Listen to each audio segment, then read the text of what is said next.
ஐக்கிய அரபு அமீரகம் மற்றும் கத்தார் நாட்டுக்கு சுற்றுப்பயணம் சென்றிருந்த பிரதமர் மோடி நாடு திரும்பினார். அவரை டெல்லி விமான நிலையத்தில் அதிகாரிகள் வரவேற்றனர். முன்னதாக அபுதாபியில் சுவாமி நாராயணன் இந்து கோவிலை அவர் இந்த பயணத்தின் போது திறந்து வைத்தது குறிப்பிடத்தக்கது. கத்தார் நாட்டின் அரசர் Sheikh Tamim bin Hamad Al தனியை நேரில் சந்தித்து பிரதமர் நரேந்திர மோடி நன்றி தெரிவித்தார். உளவு பார்த்ததாக கூறி கத்தாரில் சிறை வைக்கப்பட்டிருந்த இந்திய முன்னாள் கடற்படை வீரர்கள் 8 பேர் விடுவிக்கப்பட்டதற்கு மோடி நன்றி தெரிவித்தார். ஹரியானா, பஞ்சாப் எல்லையில் விவசாயிகள் போராட்டம் நடத்தி வரும் நிலையில் விவசாய சங்க பிரதிநிதிகளோடு மத்திய அமைச்சர்கள் பேச்சுவார்த்தை நடத்தினர். பேச்சுவார்த்தையில் மத்திய அமைச்சர்கள் அர்ஜுன் முண்டா, பியூஷ் கோயல், பஞ்சாப் முதலமைச்சர் பகவந்த் மான் உள்ளிட்டோர் பங்கேற்றனர். டெல்லியில் பெயிண்ட் தொழிற்சாலையில் ஏற்பட்ட தீ விபத்தில் சிக்கி 7 பேர் உயிரிழந்தனர். அலிப்பூர் மார்க்கெட்டில் செயல்பட்டு வரும் இந்த தொழிற்சாலையில் திடீரென ஏற்பட்ட தீயை தீயணைப்பு வீரர்கள் 4 மணி நேரம் போராடி அணைத்தனர். இதனால் அப்பகுதி முழுவதும் கரும்புகை சூழ்ந்து காணப்பட்டது. விவசாயிகள் சங்க பிரதிநிதிகளுடன் மத்திய அரசு நடத்திய பேச்சுவார்த்தையில் முன்னேற்றம் ஏற்பட்டுள்ளதாக மத்திய அமைச்சர் அர்ஜுன் முண்டா தெரிவித்திருக்கிறார். மேலும் அடுத்த கட்ட பேச்சுவார்த்தை வரும் ஞாயிற்றுக்கிழமை மாலை நடைபெறும் எனவும் அவர் அறிவித்துள்ளார். விவசாயிகளின் போராட்டத்தை கருத்தில் கொண்டு எல்லைப் பகுதிகளில் அமைதியை பேண ஹரியானா அரசுக்கு உத்தரவிடுமாறு மத்திய அரசுக்கு பஞ்சாப் முதலமைச்சர் பகவந்த் மான் கோரிக்கை விடுத்திருக்கிறார். மேலும் எல்லைப் பகுதியில் இணைய சேவைக்கு தடை இருப்பதால் தேர்வெழுதும் பள்ளி மாணவர்கள் சிரமப்படுவதாக கூறினர்.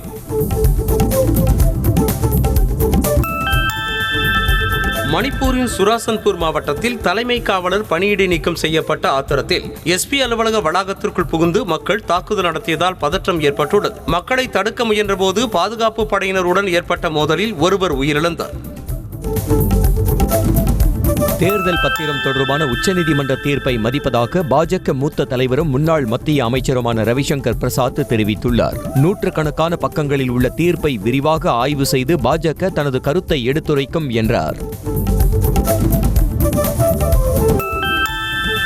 மாநிலங்களவை தேர்தலில் போட்டியிட மத்திய அமைச்சர்கள் 7 பேருக்கு பாஜக தலைமை வாய்ப்பு வழங்கவில்லை. அமைச்சர்கள் மன்சுக் மாண்டவியா, தர்மேந்திர பிரதான், ராஜீவ் சந்திரசேகர், பூபேந்தர் யாதவ் உள்ளிட்ட 7 பேரும் மக்களவை தேர்தலில் போட்டியிடுவார்கள் என கூறப்படுகிறது. மேற்கு வங்கத்தில் தமது தொகுதிக்கு உட்பட்ட கட்சித் தலைவர்கள் மீது பெண் எம்பி மிமி சக்கரபோர்த்தி அதிருப்தி தெரிவித்திருக்கிறார். தனது ராஜினாமா கடிதத்தை மமதா பானர்ஜியிடம் வழங்கிய அவர் கட்சி மேலிடம் தனது ராஜினாமாவை ஏற்ற பின்னர் சபாநாயகரை சந்தித்து ராஜினாமா கடிதத்தை வழங்க உள்ளதாக கூறினார். தமிழ்நாட்டில் உரிமைகளை மீட்க ஸ்டாலினின் குரல் என்ற தலைப்பில் அனைத்து தொகுதிகளிலும் மக்களவை தேர்தல் பரப்புரை கூட்டங்கள் இன்று முதல் 3 நாட்களுக்கு நடத்தப்பட உள்ளன. இந்த பிரச்சார கூட்டங்களில் அமைச்சர்கள், நாடாளுமன்ற உறுப்பினர்கள், பேச்சாளர்கள் கலந்து கொண்டு உரையாற்றுகின்றனர். நீலகிரி மாவட்டத்தில் பல்வேறு நிகழ்ச்சிகளில் கலந்து கொள்வதற்காக ஆளுநர் ஆர்.என். ரவி உதகை சென்றடைந்தார். ஊட்டி தாவரவியல் பூங்காவில் உள்ள ஆளுநர் மாளிகையில் தங்கியிருக்கும் அவர் வரும் 18ஆம் தேதி வரை மாவட்டத்தின் பல்வேறு இடங்களில் ஏற்பாடு செய்யப்பட்டுள்ள நிகழ்ச்சிகளில் பங்கேற்கிறார். தன்னிடம் எந்த கோப்பும் நிலுவையில் இல்லை என புதுச்சேரி துணைநிலை ஆளுநர் தமிழிசை சவுந்தரராஜன் தெரிவித்திருக்கிறார். சட்டமன்ற புதிய கட்டிடத்திற்கான ஒப்புதல் கோப்பு கடந்த 5 மாதங்களாக நிலுவையில் உள்ளதாக சபாநாயகர் கூறியிருந்த நிலையில் அவர் இவ்வாறு தெரிவித்திருக்கிறார். மத்திய அரசின் திட்டங்களை தமிழ்நாட்டில் மாநில அரசு செய்ததைப் போல ஸ்டிக்கர் ஒட்டி நாடகமாடுவதாக பாஜக மாநில தலைவர் அண்ணாமலை விமர்சித்திருக்கிறார். சென்னை போரூரில் மகளிர் சங்கமம் நிகழ்ச்சியில் பேசிய அவர் மகளிரை மையப்படுத்தித்தான் பாஜக திட்டங்களை கொண்டு வந்திருப்பதாக கூறினார். சென்னை கொளத்தூர் அருகே பாஜக தலைவர் அண்ணாமலைக்கு எதிர்ப்பு தெரிவித்து காங்கிரஸ் கட்சியினர் ஆர்ப்பாட்டத்தில் ஈடுபட்டனர். அகரம் சந்திப்பில் அண்ணாமலை பேசவிருந்த நிலையில் அதற்கு எதிர்ப்பு தெரிவித்து காங்கிரஸ் கட்சியினர் கருப்பு கொடி ஏந்தி கோஷம் எழுப்பி பேரணியாக சென்றனர். புதுச்சேரியில் மர்ம நபரால் கடத்தப்பட்ட பழங்குடியின பெண் குழந்தையை காரைக்கால் போலீசார் பத்திரமாக மீட்டனர். லாஸ்பேட்டை பகுதியைச் சேர்ந்த முத்துப்பாண்டி, விஜயலட்சுமி தம்பதியின் குழந்தையை மீட்ட போலீசார் குழந்தையை வைத்திருந்த பெண்ணிடம் விசாரணை மேற்கொண்டு வருகின்றனர். நாமக்கல் மாவட்டம் ஆவத்திப்பாளையத்தில் இரவு நேரங்களில் சாயக்கழிவுகள் நீர்நிலைகளில் திறந்துவிடப்படுவதாக புகார் எழுந்துள்ளது. அப்பகுதியில் சாயப்பட்டறைகள் அதிக அளவில் உள்ள நிலையில் பெரும்பாலான ஆலைகளில் கழிவுகள் சுத்திகரிக்கப்படாமல் ஆற்றில் கலப்பதாக புகார் எழுந்துள்ளது. சென்னை மூலக்கொத்தளத்தில் உள்ள மொழிப்போர் தியாகி தாளமுத்து நடராசனின் நினைவிடம் பராமரிப்பின்றி காணப்படுவதாக புகார் எழுந்துள்ளது. மொழிப்போர் தியாகிகளின் கல்லறைகள் உள்ள இடத்தில் ஆங்காங்கே இறந்த உடல்களின் பாகங்களும் புதர் மண்டியும் காணப்படுகிறது. சென்னையின் 3 தொகுதி நாடாளுமன்ற உறுப்பினர்களுக்கும் சாமானிய மக்களின் வழி தெரியுமா என பாஜக மாநில தலைவர் அண்ணாமலை கேள்வி எழுப்பியுள்ளார். சென்னை பெரவள்ளூர் பகுதியில் நடைபெற்ற காக்கி சட்டை பேரணி நிகழ்ச்சியில் கலந்து கொண்ட அவர் இதனை தெரிவித்தார். தூத்துக்குடி மாவட்டம் கோவில்பட்டி ரயில் நிலையத்தில் டிக்கெட் வழங்க தாமதம் செய்ததால் வட மாநிலத்தைச் சேர்ந்த ஊழியரிடம் பயணிகள் வாக்குவாதம் செய்தனர். ஹிந்தியில் பேசினால் மட்டும்தான் விரைந்து டிக்கெட் கொடுக்க முடியும் என கூறியதால் அவரிடம் பயணிகள் வாக்குவாதத்தில் ஈடுபட்டனர். உத்தரப்பிரதேசத்தில் இந்திய ஒற்றுமை நிதி யாத்திரையின் போது கல்லூரி ஒன்றில் ராகுல் காந்தி தங்குவதற்கு போலீசார் அனுமதி மறுத்துள்ளனர். கல்லூரியில் போலீஸ் தேர்வு நடைபெற இருப்பதாக கூறி அனுமதி மறுக்கப்பட்டதால் அவர் கட்சி பிரமுகருக்கு சொந்தமான பண்ணை வீட்டில் தங்க முடிவெடுத்ததாக கூறப்படுகிறது. மக்களவை தேர்தல் விரைவில் நடைபெற உள்ள நிலையில் பாஜகவின் தேசிய குழு கூட்டம் டெல்லியில் நாளை மற்றும் நாளை மறுநாள் நடக்கிறது. கட்சி தலைமையகத்தில் நடைபெறும் இந்த ஆலோசனைக் கூட்டத்தில் பிரதமர் மோடி மற்றும் மத்திய அமைச்சர்கள் பங்கேற்க உள்ளனர். மகாராஷ்டிரா துணை முதல்வர் அஜித் பவார் தலைமையிலான அணியே உண்மையான தேசியவாத காங்கிரஸ் கட்சி என்று சட்டசபை சபாநாயகர் ராகுல் நர்வேக்கரின் முடிவு கேலி கூத்தானது என்று சுப்ரியா சுலே தெரிவித்துள்ளார். மேலும் சிவ்சேனா வழக்கில் அளிக்கப்பட்ட தீர்ப்பை காப்பி பேஸ்ட் செய்திருப்பதாகவும் கடுமையாக சாடினார். சந்தேஷ்காலி சம்பவம் தொடர்பாக 17 பேர் கைது செய்யப்பட்டிருப்பதாக மேற்கு வங்க முதலமைச்சர் மமதா பானர்ஜி தெரிவித்திருக்கிறார். சந்தேஷ்காலியில் திரிணாமுல் காங்கிரஸ் பிரமுகர் பெண்களை சித்திரவதைப்படுத்தியதாகவும் வன்முறையை கட்டவிழ்த்து நில அபகரிப்பு செய்ததாகவும் கூறி மக்கள் போராடி வருகின்றனர். ஒடிசாவில் உடல் உறுப்பு தானம் செய்வோரின் இறுதிச் சடங்குகள் இனி அரசு மரியாதையுடன் மேற்கொள்ளப்படும் என அம்மாநில முதலமைச்சர் நவீன் பட்நாயக் அறிவித்திருக்கிறார். இந்த அறிவிப்பால் உடல் உறுப்பு தானம் செய்வோரின் எண்ணிக்கை அதிகரிக்கும் என முதலமைச்சர் நம்பிக்கை தெரிவித்திருக்கிறார். கர்நாடக மாநிலம் மங்களூருவில் ராமரை அவமதித்து பேசியதாக பள்ளி ஆசிரியை கண்டித்து பாஜக மற்றும் இந்து அமைப்பினர் போராட்டம் நடத்தினர். உரிய அனுமதியின்றி பள்ளி முன்பாக போராட்டம் நடத்தியதாக பாஜக எம்எல்ஏ வேதவியாஸ் காமத் உள்ளிட்ட 5 பேர் மீது போலீசார் வழக்கு பதிவு செய்தனர்.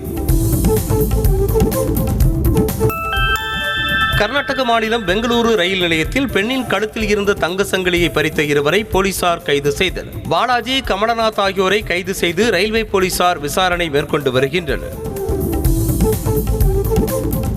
தெலங்கானாவின் ஜகத்யாலா மாவட்டத்தில் மாரடைப்பால் 9 வயது சிறுவன் உயிரிழந்த சம்பவம் அதிர்ச்சியை ஏற்படுத்தியுள்ளது. திருப்பதிக்கு சென்றுவிட்டு திரும்பிய தரூர் கிராமத்தைச் சேர்ந்த சிறுவன் பாலே ஹர்ஷித் உடல்நலக்குறைவால் திடீரென மயங்கி விழுந்த நிலையில் பரிதாபமாக உயிரிழந்தார். கடந்த 2 ஆண்டுகளில் மட்டும் புதுமை பெண் திட்டத்தின் மூலமாக 4,81,075 பேர் பயன்பெற்றிருப்பதாக அமைச்சர் மா சுப்பிரமணியன் தெரிவித்திருக்கிறார். சென்னையில் கல்லூரி மாணவ மாணவிகளுக்கு கல்விக் கடன் வழங்கும் நிகழ்ச்சியில் பேசிய அவர் இதனை கூறினார். தேர்தல் நிதி சட்டங்களில் ஏற்பட்டுள்ள பெரும் பிழையை சரி செய்யும் வரலாற்று சிறப்புமிக்க தீர்ப்பை உச்சநீதிமன்றம் வழங்கியிருப்பதாக மக்கள் நீதி மய்யம் கட்சித் தலைவர் கமல்ஹாசன் தெரிவித்திருக்கிறார். தேர்தல் பத்திரம் தொடர்பான தீர்ப்பு சிலரின் கைகளில் அதிகாரம் குவிவதை தடுக்கிறது என்றார். பழனி முருகன் கோவிலில் கிரிவல பாதையில் பக்தர்களை அழைத்து செல்ல பேட்டரி மற்றும் மின்சார வாகனங்களை இயக்க நடவடிக்கை எடுக்குமாறு அறநிலையத்துறைக்கு உயர்நீதிமன்ற மதுரை கிளை அறிவுறுத்தியுள்ளது. மேலும் கிரிவல பாதையில் வணிக நிறுவனங்களை முற்றிலும் ஏன் தடுக்கக்கூடாது எனவும் கேள்வி எழுப்பியது. 218 கோடி ரூபாய் மதிப்பில் தென்னிந்தியாவின் மிகப்பெரிய புற்றுநோய் ஆராய்ச்சி நிறுவனம் காஞ்சிபுரத்தில் இன்னும் சில மாதங்களில் திறக்கப்பட உள்ளதாக அமைச்சர் மா சுப்பிரமணியன் தெரிவித்திருக்கிறார். சென்னை அடையாறில் போதைப் பொருட்களுக்கு எதிரான விழிப்புணர்வு நிகழ்ச்சியில் கலந்து கொண்ட அவர் இதனை தெரிவித்திருக்கிறார். ஈரோட்டில் சாலையை ஆக்கிரமித்து அமைக்கப்பட்ட பல கடைகளை மாநகராட்சி மற்றும் நெடுஞ்சாலைத்துறை அதிகாரிகள் அகற்றினர். பன்னீர்செல்வம் பூங்கா முதல் மணிக்கூண்டு வரையிலான பகுதியில் உள்ள ஆக்கிரமிப்புகள் அகற்றப்பட்டன. சென்னை அடுத்த ஆவடியில் முன்விரோதம் காரணமாக நண்பனை கொலை செய்த வழக்கில் 3 பேருக்கு ஆயுள் தண்டனை விதித்து பூந்தமல்லி நீதிமன்றம் தீர்ப்பளித்தது. பிரபாகரன் என்பவரை அடித்துக் கொன்றதாக அவருடைய நண்பரான கலியமூர்த்தி மற்றும் கொளஞ்சி தாமோதரனுக்கு ஆயுள் தண்டனை விதிக்கப்பட்டது. திருச்சியில் சிலிண்டர் திருடிய நபரை டெலிவரி மேன்கள் பிடித்து போலீசில் ஒப்படைத்தனர். உறையூர், தில்லைநகர் உள்ளிட்ட பகுதிகளில் டெலிவரி மேன்களின் வாகனங்களில் இருந்து சிலிண்டர்கள் திருடப்படுவதாக வந்த புகாரின் பேரில் சிசிடிவி காட்சிகளை வைத்து போலீசார் விசாரணை நடத்தினர். சிட்டி யூனியன் வங்கிக்கு திருவாரூர் மாவட்ட குறைதீர் ஆணையம் 2,10,000 ரூபாய் அபராதம் விதித்துள்ளது. தனது தந்தை அடகு வைத்து கடன் பெற்ற பத்திரங்களை மீட்க மகன் 15 ஆண்டு காலமாக அலைந்தும் திருப்பிக் கொடுக்காததால் சிட்டி யூனியன் வங்கிக்கு அபராதம் விதிக்கப்பட்டுள்ளது. நீலகிரி மாவட்டம் உதகையில் நகராட்சி மார்க்கெட்டில் கடைகளை இடிக்க எதிர்ப்பு தெரிவித்து வியாபாரிகள் கடைகளை அடைத்து போராட்டத்தில் ஈடுபட்டனர். கடைகளை இடிக்கும் விவகாரத்தில் சரியான முறையை கடைபிடிக்காவிட்டால் வரும் 20ஆம் தேதி முதல் முழு கடையடைப்பு நடத்துவோம் என எச்சரிக்கை விடுத்தனர். சென்னை குரோம்பேட்டை அரசு மருத்துவமனையில் பிரசவத்தின் போது குழந்தை இறந்தே பிறந்ததற்கு மருத்துவர்களே காரணம் என அவர்களது உறவினர்கள் குற்றம் சாட்டினர். மருத்துவமனை டீன் மீது நடவடிக்கை எடுக்க வேண்டும் என உறவினர்கள் மருத்துவமனை முன்பாக கூடியதால் பரபரப்பு ஏற்பட்டது. சென்னை அடுத்த பூந்தமல்லியில் தனியார் மகளிர் விடுதி அருகே பிறந்து சில நாட்களே ஆன பெண் குழந்தை குப்பையில் வீசப்பட்ட சம்பவம் அதிர்ச்சியை ஏற்படுத்தியுள்ளது. உயிருக்கு போராடிய குழந்தையை பெண் ஒருவர் மீட்டு மருத்துவமனையில் அனுமதித்துள்ளார். நாகை மாவட்டம் நாகூரில் ஒப்பந்த வாகனத்தில் டீசல் கடத்தியதாக கட்டுமான நிறுவன உரிமையாளர் மீது தவறுதலாக வழக்கு பதிவு செய்யப்பட்டிருப்பதாக அவரது உறவினர்கள் குற்றம் சாட்டினர். வாகனத்தை இயக்கிய வடமாநிலத்தவர் மீது நடவடிக்கை எடுக்க கோரி காவல் நிலையத்தை முற்றுகையிட்டதால் பரபரப்பு ஏற்பட்டது. கடலூர் மாவட்டம் பண்ருட்டி பேருந்து நிலையத்தில் பொதுமக்கள் அமரும் இடத்தில் போதை ஆசாமி ஒருவர் ஹாயாக மது அருந்தும் காட்சி வெளியாகியுள்ளது. மது அருந்திய சில நிமிடங்களில் போதை தலைக்கு மேல் ஏறியதில் அந்த நபர் படுத்து உறங்கியது அங்கிருந்த பொதுமக்களை முகம் சுளிக்க வைத்தது. திருவண்ணாமலை மாவட்டம் வந்தவாசி அருகே காருடன் நேருக்கு நேர் மோதிய விபத்தில் இருசக்கர வாகனத்தில் சென்றவர் பரிதாபமாக உயிரிழந்தார். சாலவேடு கூட்டுசாலை அருகே நடைபெற்ற விபத்தில் காருடன் மோதியதில் இருசக்கர வாகனம் தீப்பிடித்து எரிந்தது. சிவகங்கை மாவட்டம் சிறுவையில் கிராமத்தில் பள்ளிக்கு விடுமுறை அளித்துவிட்டு போராட்டத்தில் கலந்து கொள்ள ஆசிரியர்கள் சென்றதால் ஊராட்சி ஒன்றிய தொடக்கப் பள்ளிக்கு மாற்றுப்பணிக்கு சென்ற ஆசிரியர்கள் ஏமாற்றமடைந்தனர். விடுமுறை காரணமாக மாணவர்கள் யாரும் பள்ளிக்கு செல்லவில்லை.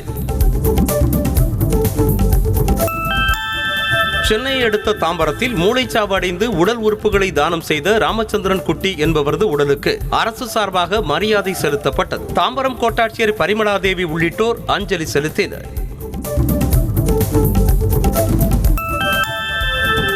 நாமக்கல் மாவட்டம் ராசிபுரத்தில் இருசக்கர வாகனத்தில் சென்று கொண்டிருந்த தபால் நிலைய பெண் ஊழியரை ஹெல்மெட் அணிந்து பைக்கில் பின்தொடர்ந்த மர்ம நபர்கள் அவர் அணிந்திருந்த செயினை பறித்துவிட்டு தப்பிச் சென்றனர். திண்டுக்கல் மாவட்டம் கொடைக்கானல் மலைப்பகுதிகளில் வெயிலின் தாக்கம் அதிகமாக காணப்படுவதால் காட்டுத்தீ கொழுந்துவிட்டு எரிந்து வேகமாக பரவி வருகிறது. குடியிருப்புகளை நோக்கி பரவி வருவதால் பொதுமக்கள் அச்சமடைந்தனர். நீலகிரி மாவட்டம் குன்னூரில் நகராட்சி கடைகளுக்கான வாடகை பாக்கியை மொத்தமாக செலுத்துவதற்கு எதிர்ப்பு தெரிவித்து நகராட்சி அலுவலகத்தை வியாபாரிகள் முற்றுகையிட்டனர். வாடகை பாக்கி தொகைக்கு காசோலை கேட்டு அதிகாரிகள் நிர்பந்திப்பதாக வியாபாரிகள் புகார் தெரிவித்துள்ளனர். ஒசூர் அருகே மாசடைந்த ஏரி தண்ணீரில் கீரைகளை கழுவிய வியாபாரிகளுக்கு சுகாதார ஆய்வாளர் எச்சரிக்கை விடுத்தார். சூளகிரி சுற்றுவட்டார பகுதிகளில் கொத்தமல்லி, புதினா, கீரைகள் அதிக அளவு பயிரிடப்படும் நிலையில் மாசடைந்த ஏரியில் கீரைகளை அலசுவதாக மக்கள் புகார் கூறியிருந்தனர். கன்னியாகுமரி மாவட்டம் சுங்கான்கடை பகுதியில் டாரஸ் லாரி மோதியதில் போக்குவரத்து காவல்துறை சிறப்பு உதவி ஆய்வாளர் தலை நசுங்கி உயிரிழந்தார். தக்கலை காவல் நிலையத்தில் பணியாற்றி வந்த ஜஸ்டின் பைக்கில் சென்றபோது பின்னால் வந்த டாடா ஏஸ் வாகனம் மோத அதில் நிலை தடுமாறி அவர் எதிரே வந்த டாரஸ் லாரி மீது மோதினார். கரூர் அருகே ரவுடி கொலை செய்யப்பட்ட வழக்கில் 4 பேருக்கு ஆயுள் தண்டனையும் 2 பேருக்கு 2 ஆண்டுகள் சிறை தண்டனையும் வழங்கி கரூர் நீதிமன்ற நீதிபதி உத்தரவிட்டிருக்கிறார். கோபாலகிருஷ்ணன் என்பவரை கொலை செய்த வழக்கில் ராஜா, சரவணன், சுந்தர், ரவி ஆகியோருக்கு ஆயுள் தண்டனை விதிக்கப்பட்டுள்ளது. சிவகங்கை மாவட்டம் சிங்கம்புணரி அருகே 4 சிறுமிகளுக்கு பாலியல் தொல்லை கொடுத்த கூலி தொழிலாளியை போக்சோ சட்டத்தின் கீழ் போலீசார் கைது செய்தனர். சிறுமிகளின் தாயார் அளித்த புகாரின் பேரில் போலீசார் வழக்கு பதிவு செய்து சந்திரன் என்பவரை கைது செய்தனர். தேவகோட்டை உஞ்சமாகாளி அம்மன் ஆலய குடமுழுக்கு விழாவில் முதல் மரியாதை பரிவட்டம் அளிக்க தடை விதிக்க கோரி உயர்நீதிமன்ற மதுரை கிளையில் வழக்கு தொடரப்பட்டுள்ளது. இந்த வழக்கை விசாரித்த நீதிமன்றம் இதுகுறித்து பதிலளிக்கும்படி அறநிலையத்துறைக்கு உத்தரவிட்டுள்ளது. ராணிப்பேட்டை மாவட்டம் ஆற்காடு அருகே சாலை விரிவாக்க பணிக்காக அகற்றப்பட்ட ஆலமரத்திற்கு பசுமை தாயகம் சார்பாக மாலை அணிவித்து அஞ்சலி செலுத்தப்பட்டது. 170 ஆண்டுகள் பழமையான மரம் சாய்ந்து கிடந்ததை பார்த்து பெண்கள் கதறி அழுதனர். சென்னை அடுத்த நெற்குன்றத்தில் பள்ளி மாணவர்களுக்காக மாலை நேர இலவச வகுப்பை தொடங்கி வைத்த அதிமுக கவுன்சிலரின் செயல் பாராட்டுக்களை பெற்றுள்ளது. 145வது வார்டு கவுன்சிலர் சத்யநாதன் தனது ஆசிரியையை வைத்து டியூஷன் சென்டரை திறந்து வைத்ததோடு மக்களுக்கு அசைவ விருந்தளித்தார். நாமக்கல் மாவட்டம் திருச்செங்கோட்டில் வீட்டின் முன்பாக நிறுத்தப்பட்டிருந்த இருசக்கர வாகனத்தை திருடிய வடமாநில இளைஞர் கைது செய்யப்பட்டார். செந்தில்குமார் என்பவரின் ஆக்டிவா வாகனம் திருடப்பட்டது தொடர்பாக சிசிடிவி காட்சிகளை வைத்து போலீசார் விசாரணை நடத்தி வந்தனர். கடலூர் மாவட்டம் சிதம்பரம் அருகே ரோடு ரோலர் ஏறி இறங்கியதில் வெல்டர் ஒருவர் உடல் நசுங்கி பலியானார். நத்தமேடு பகுதியில் சாலை அமைக்கும் பணியின் போது பின்னோக்கி இயங்கிய ரோடு ரோலர் சிவராஜ் என்பவர் மீது ஏறி இறங்கியதில் அவர் உயிரிழந்தார். செங்கற்பட்டு மாவட்டம் மாமல்லபுரத்தில் உடல் உறுப்பு தானம் செய்த மீனவரின் உடலுக்கு துணை ஆட்சியர் அரசு மரியாதை செலுத்தினார். சந்துரு என்பவர் விபத்தில் மூளைச்சாவு அடைந்த நிலையில் அவருடைய உடல் உறுப்புகள் தானம் செய்யப்பட்டன. நீலகிரி மாவட்டம் உதகையில் தமிழ்நாடு ஆளுநர் வருகை தந்த சாலையில் திடீரென பழுதாகி நின்ற ஜேசிபியால் 1 மணி நேரம் பரபரப்பு ஏற்பட்டது. கோத்தகிரி பிரதான சாலையில் பழுதாகி நின்ற ஜேசிபி வாகனத்தை அப்புறப்படுத்த முடியாமல் போலீசார் திணறினர். தமிழ்நாட்டில் முதல் முறையாக இளைஞரின் கணையத்தில் தேங்கிய சலத்தை அகற்றி நெல்லை அரசு மருத்துவக் கல்லூரி மருத்துவமனை சாதனை படைத்துள்ளதாக அதன் முதல்வர் ரேவதி பாலன் தெரிவித்திருக்கிறார். அது மட்டுமின்றி இதயத்தில் கத்தி குத்தப்பட்ட சிறுவனை காப்பாற்றியதாகவும் அவர் தெரிவித்தார். கள்ளக்குறிச்சி மாவட்டம் சங்கராபுரம் அருகே அரசு பேருந்து நடத்துனர் வீட்டில் 86 சவரன் நகை 23 லட்சம் ரூபாய் பணம் கொள்ளையடிக்கப்பட்ட சம்பவம் பரபரப்பை ஏற்படுத்தியுள்ளது. எஸ்வி பாளையம் கிராமத்தைச் சேர்ந்த அருள்ஜோதி என்பவரின் வீட்டில் கொள்ளையடிக்கப்பட்டுள்ளது. திருப்பூர் மத்திய பேருந்து நிலையத்தில் பிறந்து 1 மாதமே ஆன ஆண் குழந்தையை சக பயணியிடம் கொடுத்துவிட்டு இளம்பெண் ஒருவர் தலைமறைவாகியுள்ளார். சம்பவத்தில் தொடர்புடைய இளம்பெண் குறித்து விசாரணை நடத்தி வரும் போலீசார் அங்கிருந்த சிசிடிவி கேமராக்களை ஆய்வு செய்து வருகின்றனர். சிவகங்கை மாவட்டம் திருப்புவனத்தைச் சேர்ந்த 78 வயது முதியவர் மூத்தோர் தடகள போட்டிகளில் முத்திரை பதித்து வருகிறார். புதூரைச் சேர்ந்த துரைப்பிச்சை என்பவர் மாநில அளவிலான போட்டிகளில் வெள்ளி வெண்கல பதக்கங்களை வென்று தமிழ்நாட்டிற்கு பெருமை சேர்த்திருக்கிறார். திருவள்ளூர் மாவட்டம் பொன்னேரியில் முட்புதர்களில் தெருநாய்கள் செத்து கிடந்த சம்பவம் அதிர்ச்சியை ஏற்படுத்தியுள்ளது. நாய்களுக்கு உணவில் விஷம் வைத்து மர்ம நபர்கள் கொன்றனரா என சந்தேகம் எழுந்திருக்கும் நிலையில் உரிய விசாரணை நடத்த கோரிக்கை விடுக்கப்பட்டுள்ளது. மதுரை மாவட்டம் சோழவந்தான் பேரூராட்சியில் குப்பை எள்ளும் வாகனங்கள் பழுதடைந்து காணப்படுவதால் அதனை மாற்றித்தர கோரிக்கை எழுந்துள்ளது. பழுதடைந்த வாகனங்களில் தூய்மை பணியாளர்கள் பாதுகாப்பாக பயணிக்கவும் குப்பைகளை சிந்தாமல் எடுத்து வரவும் முடியவில்லை என கூறப்படுகிறது. ISL கால்பந்து தொடர் போட்டியில் சென்னை மற்றும் கேரள அணிகள் இன்று மோதுகின்றன. சென்னையில் உள்ள நேரு உள்விளையாட்டு மைதானத்தில் இரவு 7:30 மணிக்கு நடைபெறவிருக்கும் ஆட்டத்தில் சென்னையின் FC அணி வெற்றி பெறுமா என ரசிகர்கள் பெரும் எதிர்பார்ப்பில் உள்ளனர். நடிகர் விஜய் அரசியலுக்கு வந்திருப்பது மகிழ்ச்சியாக இருப்பதாகவும் தேவைப்பட்டால் அவருடன் அரசியல் பயணத்தில் கூட நிற்பேன் என்றும் நடிகர் சமுத்திரக்கனி தெரிவித்திருக்கிறார். தென்காசியில் உள்ள காசி விஸ்வநாதர் கோவிலில் சுவாமி தரிசனம் செய்த பின்னர் அவர் இதனை தெரிவித்தார். பாலிவுட் நடிகை கரீனா கபூர் யோகா செய்யும் புகைப்படங்களை தனது இன்ஸ்டாகிராம் பக்கத்தில் பகிர்ந்திருக்கும் நிலையில் அதன் வீடியோ காட்சிகளை அவருடைய பயிற்சியாளர் அவரது இன்ஸ்டா பக்கத்தில் பகிர்ந்திருக்கிறார். கரீனா கபூர் மீண்டும் ஃபிட்னஸுக்கு திரும்பி இருப்பதாக ரசிகர்கள் கருத்து தெரிவித்து வருகின்றனர். இயக்குனர் வெற்றிமாறனின் தயாரிப்பு நிறுவனமான கிராஸ் ரூட் பிலிம்ஸ் தயாரிப்பில் கவின் நடிக்க உள்ளதாக தகவல் வெளியாகியுள்ளது. இப்படத்தை வெற்றிமாறனின் துணை இயக்குனரான விக்ரணன் அசோகன் இயக்க உள்ளார் என கூறப்படுகிறது.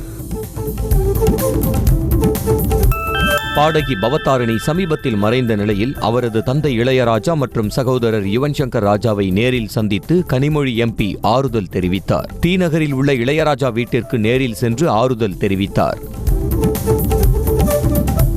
பிரம்மயுகம் படத்தில் எடுத்த புகைப்படத்தை இன்ஸ்டாகிராமில் பகிர்ந்திருக்கும் நடிகர் மம்மூட்டியை இயக்குனர் செல்வராகவன் புகழ்ந்து கமெண்ட் செய்திருக்கிறார். நான் உங்கள் தீவிரமான ரசிகர் என மம்மூட்டியின் புகைப்படத்திற்கு இயக்குனர் செல்வராகவன் கமெண்ட் செய்திருக்கிறார்.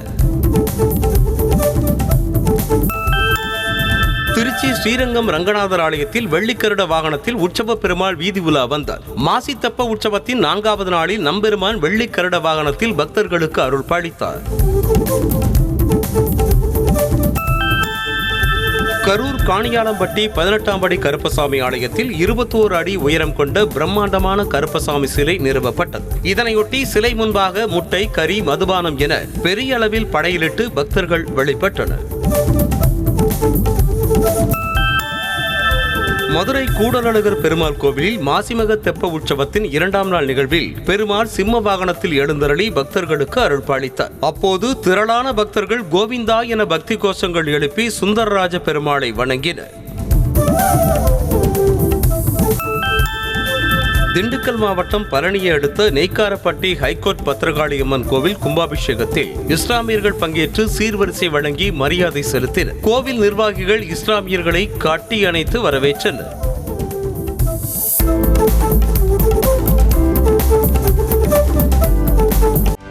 செய்திகளை உடனுக்குடனும் துல்லியமாகவும் தெரிந்து கொள்ள சப்ஸ்கிரைப் பண்ணுங்க.